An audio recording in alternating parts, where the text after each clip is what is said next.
DOH nibutiag nga mas nigamay ang kaso sa naangol sa mga pabuto karong tuiga kung ikumpara sa niaging kasaulugan sa bag-ong tuig. Si Maris Puyo sa report.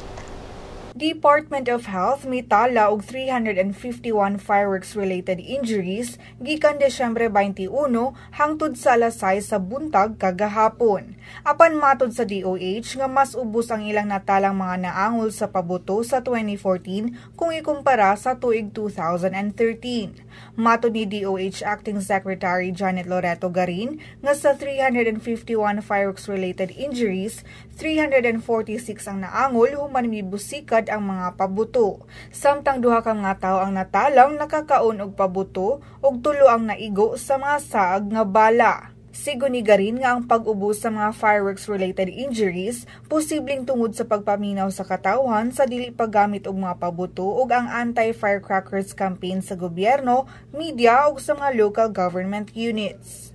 Maris Puyo, Sunstar, Pilipinas.